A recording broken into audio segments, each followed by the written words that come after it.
Bapak, Ibu, dan saudara-saudari terkasih, dalam nama Tuhan kita Yesus Kristus, salam sejahtera untuk kita semua. Berkat Allah yang Maha Kuasa senantiasa menyertai kita. Hari Kamis, tanggal 2 Mei 2024, adalah pekan biasa hari kelima Paskah. Marilah kita mendengarkan dan merenungkan bacaan-bacaan kitab suci. Dalam nama Bapa dan Putra dan Roh Kudus. Amin.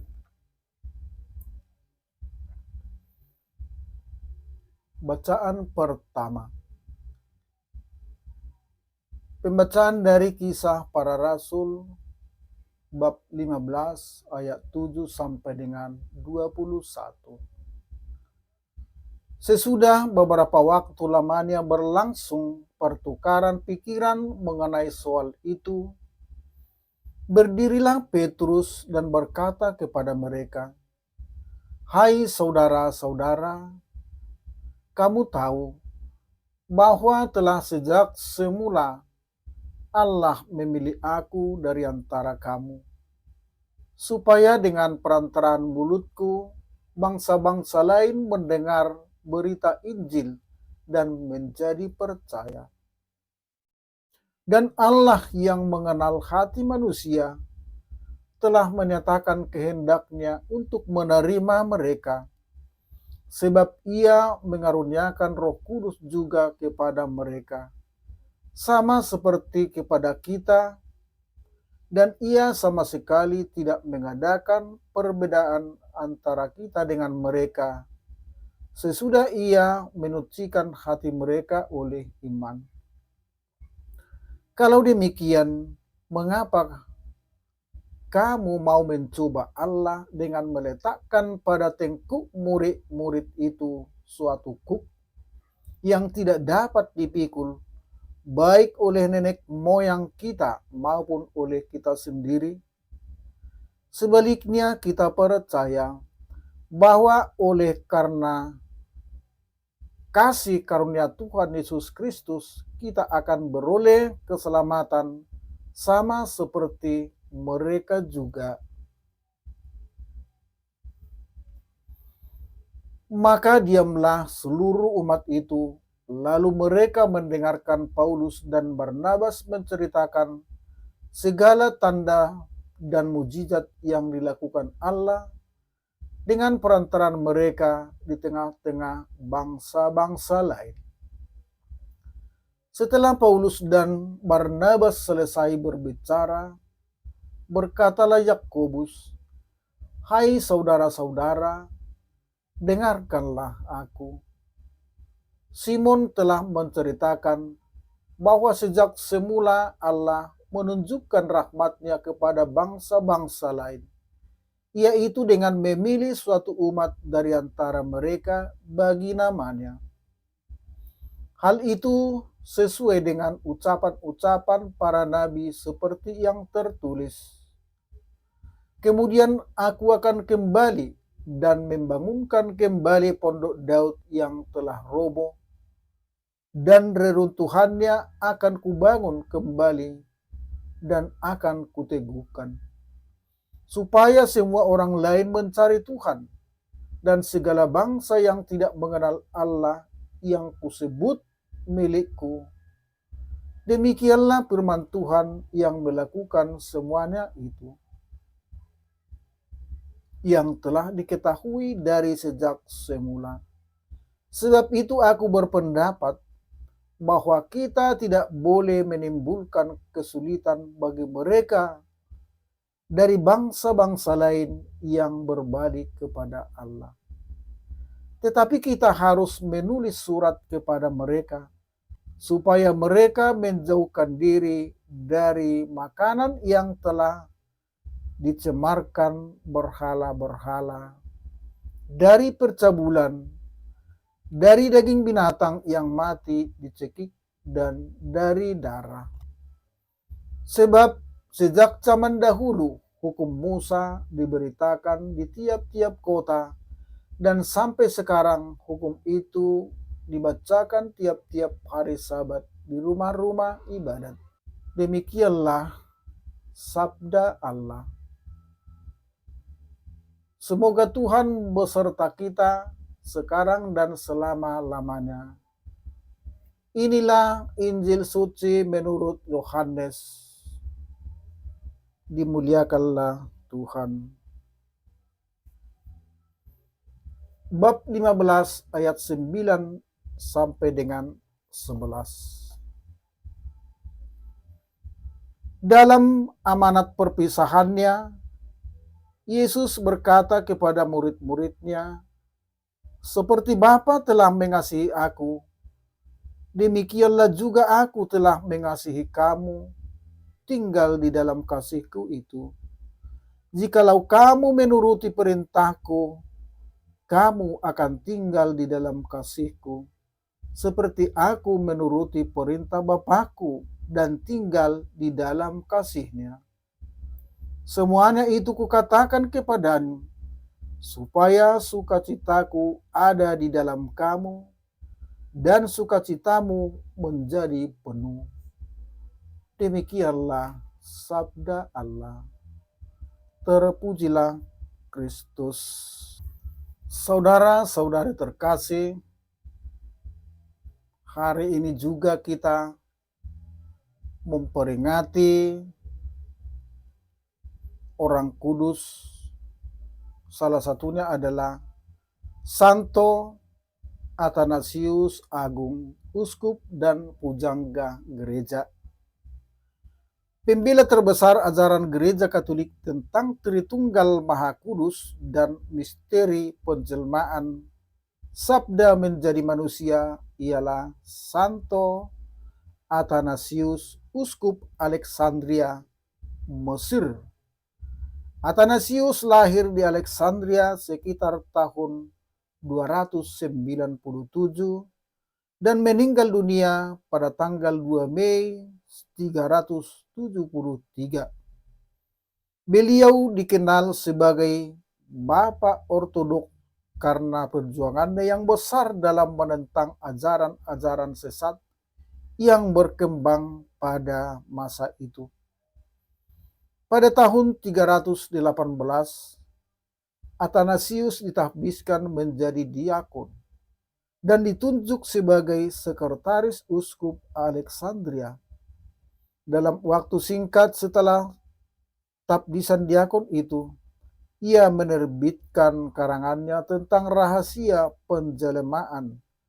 Sebagai sekretaris uskup, ia berhubungan erat dengan para rahib padang gurun seperti Santo Antonius, sang pertapa dari Mesir.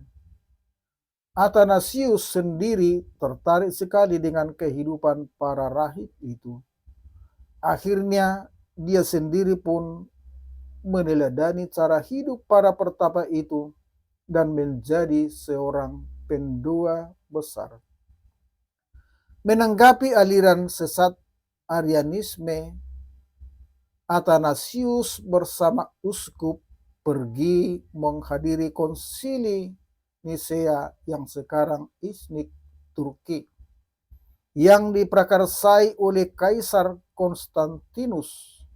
Dalam konsili itu, Athanasius terlibat aktif dalam diskusi-diskusi mengenai kealahan Yesus Kristus, pribadi kedua dalam Tritunggal Maha Kudus. Sekembali dari konsili itu, peran Athanasius semakin terasa penting, terutama setelah meninggalnya Uskup Alexander 6 bulan kemudian. Sebagai pengganti Uskup Alexander, Athanasius dipilih menjadi Uskup Alexandria. Dalam tugasnya sebagai uskup, Athanasius mengunjungi seluruh wilayah keuskupannya, termasuk pertapa-pertapa para rahib. Ia mengangkat seorang uskup untuk wilayah Ethiopia. Ia memimpin keuskupannya selama 45 tahun. Pada masa kepemimpinannya, Arianisme mulai timbul lagi di Mesir dengan tegas. Athanasius menentang Arianisme. Ia banyak menghadapi tantangan. Sebanyak 5 kali ia terpaksa melarikan diri untuk menyelamatkan diri dari kepungan musuh-musuhnya. Athanasius dikenal sebagai seorang uskup yang banyak menulis. Dengan tulisan-tulisan, ia berusaha menerangkan dan membela ajaran iman yang benar. Dan ia meninggal dunia pada tanggal 2 Mei tahun 373. Saudara-saudari yang dikasihani Tuhan,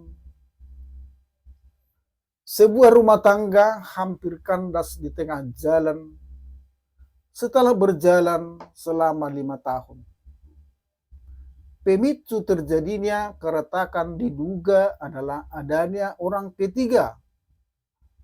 Mereka saling mencurigai, merasa tidak ada kecocokan lagi, sehingga merasa tidak ada artinya mempertahankan perkawinan.